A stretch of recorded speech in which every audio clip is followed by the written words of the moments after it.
And it's 3:35 Friday afternoon. Aloha to you. It's Aloha Friday. And with us right now from Cascade Policy Institute is Steve Buckstein. Hi, Steve. Hi, Bill. How are you? Back on your show. Thank you. It's good to have you back. I appreciate you taking some time. Okay, we're going to try to hit a couple of things. I've touched on them just a little bit to kind of lead into you. Let's talk about the article first. Back in October, why protesters of it's DeVos, isn't it? I believe so, yes. Betsy DeVos. Betsy DeVos can't understand what she's talking about. And we're talking, of course, U.S. Secretary of Education Betsy DeVos came to McMinnville. We reported on that back in October. But your story goes down another road. So tell us about it. Well, we found out our school choice outreach coordinator, Bobby Jager, lives in McMinnville, has a son there, and they found out about it 2 days before Betsy came. She flew her own plane out. She read an article in the paper about how McMinnville High School was doing some good things in Oregon, and she wanted to sit in on some classes. So she came on Wednesday, October 11th, and she was met by about 200 protesters outside of the high school before she could even get in and see the classes. And as I read the stories about it and heard about what they were saying, of course, I'd watched what was happening nationally and came to realize that a lot of these people just have no comprehension of what school choice is about, which is what Betsy DeVos is about. She's been a big advocate of school choice well before, decades before she joined the Trump administration. Yeah. So I wrote about that and tried to explain why they just can't comprehend what you and I, and hopefully many of your listeners comprehend, how competition and market processes improve everything, including education. Now, I'm going to want you to explain that, but I want to point out that of these 200 and some odd protesters that were there, from what I saw, based on the signs, based on things people were saying, based on just age, and there were a lot of factors. When I saw the pictures and the video, I would say the vast majority of them were teachers union officials or actual teachers in the teachers union. That may be true. I didn't count, and I say in my article, those, not necessarily the teachers, but the teachers union officials that were there probably do understand what Betsy DeVos is talking about, and they're scared to death about it because they will lose their monopoly if parents have a real choice in education. And that's the point that I'm glad you made that, because your article talks about how people don't understand what she believes in, but those people there, that's why they were protesting. They knew, I think. Yes. The teachers union officials and some of the teachers do know. But the vast majority of Oregonians and Americans who, when they're asked in public opinion polls, do you support school choice, and they say no, they don't understand. They think that somehow Betsy DeVos and you and I are just out to destroy public education, and that's not true at all. School choice includes public, private, religious, homeschooling, online schooling, charter schools, magnet schools. It just is the kind of choice that we have in every other aspect of our lives. And these people just can't understand how that might work in education. Again, Steve Buckstein from Cascade Policy Institute. So, okay, let's talk for a moment then. Let's just pretend that there's somebody that just got in their car or whatever, and they turned on the radio and they said, school choice? What is that? I don't understand. Tell us, what in your mind, what is school choice?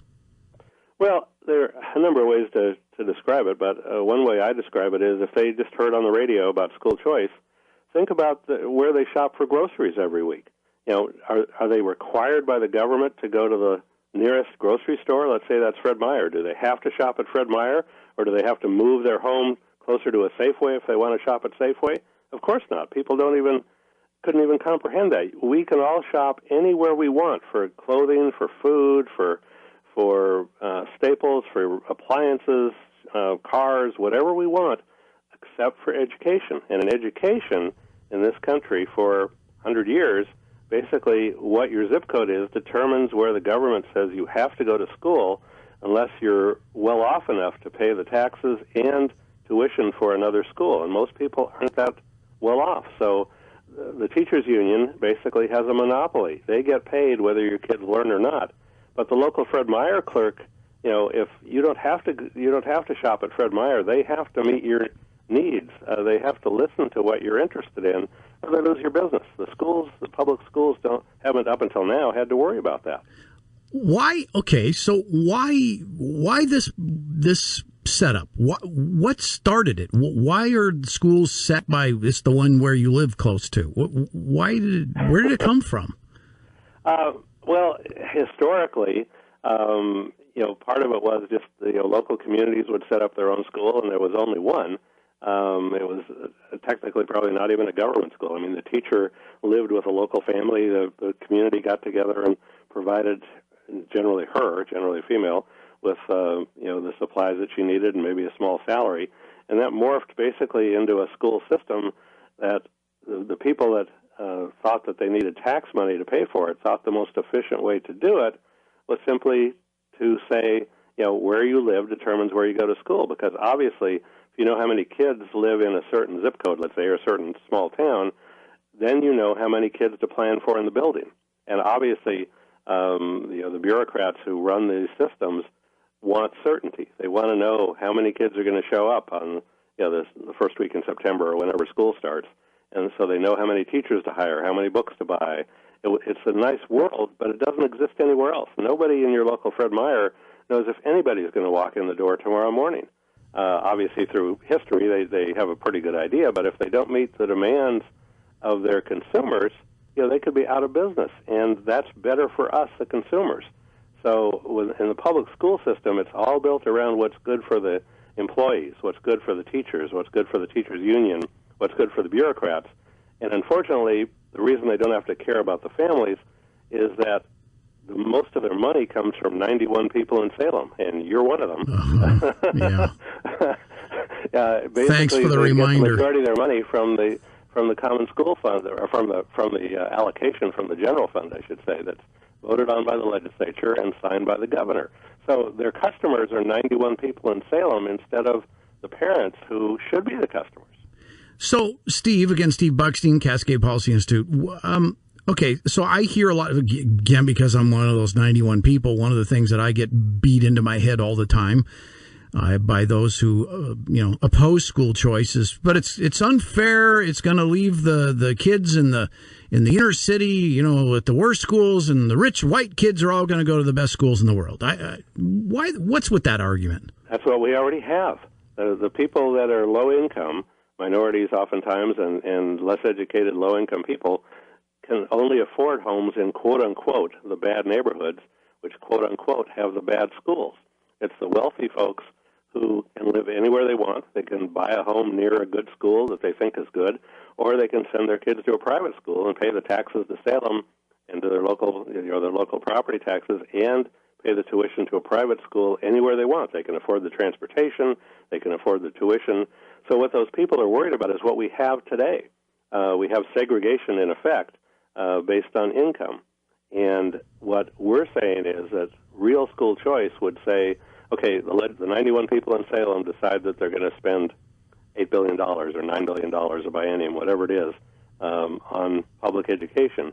The majority of that money should be allocated to the families of those students to go anywhere they want. They can still go to their local public school. They can still buy the education from their local public school if they want to, but they don't have to. They could go part-time to the public school and part-time to a private school, or part-time to a homeschool, or part-time to online.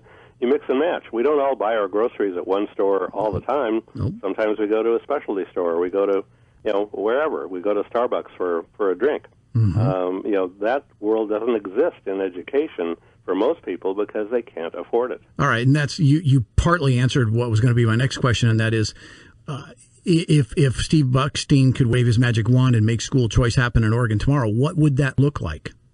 Well, it would look like the bill that we had in the legislature this last session, and we'll have a refined version of it in February. It's right now they're called education savings accounts. People are more familiar with the voucher system that Milton Friedman started talking about back in 1955. But vouchers have some limitations. I don't want to go into take up all our time on the radio. You can read about it at cascadepolicy.org. But with education savings accounts, the Salem basically puts an amount of money in your child's education savings account. It's maintained by the state. There are safeguards, so you can only spend it on approved educational services. But if you don't spend it all in a given year, it rolls over. You don't lose it like you do with a voucher. So you have an incentive to get the best education for your child at the least cost, which is the way we shop for everything else. in society. Yeah. All right. That's what it would look like, what's called a Universal Education Savings Account, or ESA, that goes from kindergarten through high school, and once you graduate high school, if you have money left over, you can use it for higher education. Oof. All right, so last question on this topic. Back to U.S. Secretary of Education, Betsy DeVos. From what you know, and the Trump administration that she works in, the cabinet, where are they wanting to go, do you think? Well, it's somewhat unclear. The Congress turned down her budget request and the Trump budget request for some federal money for a school choice program, and actually I wasn't so disappointed. I don't think the federal government should be in the business of passing out money, period. I would love to see the Education Department abolished eventually, as Ronald Reagan wanted to do. But given the fact that it isn't abolished, that it's there, what I think she wants to do is to encourage states like Oregon to provide the most number of choices for kids within our state as possible. That's partly why she came here. She came to see what she heard was a relatively good public high school doing good things in Oregon, and there are some. And she will hopefully take those lessons and promote them around the country. But she also is encouraging us to have more charter schools, again, more school choice. She's a big supporter of education savings accounts. And that doesn't take any money from the federal government. That just takes sort of the bully pulpit, of her getting out and other Trump officials getting out and talking about it. Okay. All right. So they can find that article, right, at cascadepolicy.org. Yes. All right. Now, let's talk about, I put the link for this story and this opportunity. I put it up at billpost.com and on my Facebook and Twitter pages. And it's entitled, Win $15,000 for a Video Telling Your School Choice Story. So tell us about this. Yes. Well, back in 2009, Cascade Policy Institute, my organization, came up with the idea that we're a think tank. We're sort of nerdy, and we put out white papers and talk about these things. But we wanted families, we wanted kids and families to tell their own stories about school choice. So we put together a school choice video contest. We said in 2 minutes or less, put on basically a YouTube video of yourself or people in your family, why you benefit from the school choice you have or why you want it if you don't have it. And we had over 100 great entries, and we gave the top prize was a $10,000 scholarship. Well, now a national group, Foundation for Excellence in Education, is going one step further. They just launched a national school choice video competition that launched a few days ago. The deadline to enter your video is December 1st at 8:59 p.m. Pacific time, and they will give away, I think it's three $15,000 top prizes, and it's not based on the production quality of the video. You just use your smartphone and the child talks or creates some scenario. You can see some of the winning entries and some of our favorites. Again, at that story, there are links in there to our contest in 2009, so you can see the kind of videos that people created then.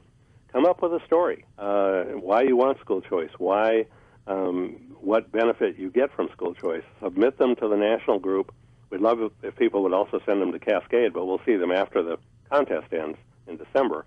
And we would love for some Oregonians to win a $15,000 prize or other winners that will win $5,000 cash prizes. And the big reason for doing this is that, again, families know best what they need for their kids, and a lot of times kids know best where they're getting a good education or where they're not, and we would love to see those stories publicized online.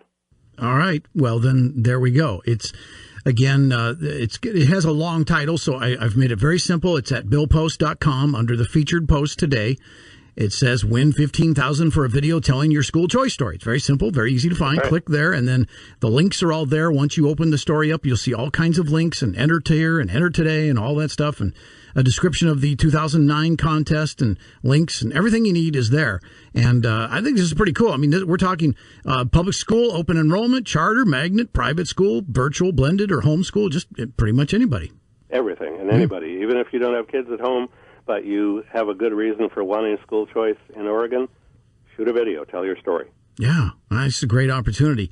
I'm glad you guys jumped on it again. And, of course, now joining in with this national group, Foundation for Excellence in Education, makes it even bigger. So, but hopefully somebody from Oregon wins. We'd love wins. to have some Oregon winners. We don't just want this people on the East Coast to win this thing. We want some Oregonians to be winners. Let's show our stuff, Oregon. All right. Well, Steve, I appreciate you telling us about this. I appreciate the article, and I hope people will read it and take this seriously.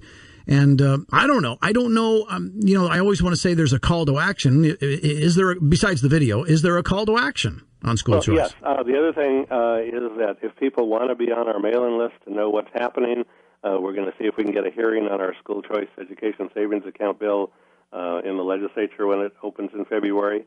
They can go to schoolchoicefororegon.com. That's schoolchoicefororegon.com. Give us your name and email address. We'll keep you informed. If you want broader information from Cascade Policy Institute, just go to cascadepolicy.org, and down at the bottom, sign up for our weekly email. That will include all the school choice information, plus all the other great free market stuff that we do. All right. And there is a lot of good stuff there, a lot of good stuff. And remind Catherine Hickok, we've got to get to the movies here at some point. Yes, she does some great movie reviews, Freedom and Film. All right, and we're gonna get to that. I'd love to be on your show. Yeah, I just remind her to remind me to remind her to remind me, okay? Because I can't remember. I can't remember anything. You might be listening right now. We'll see. All right, well, good. Hi, Catherine. All right, Steve, thank you so much for helping us out with this and letting us know, and we'll talk again soon. Thank you. And again, welcome back to the airwaves, and glad that you're out here promoting a good free market message. Thank you. All right, you have a great weekend. Steve Buckstein, Cascade Policy Institute.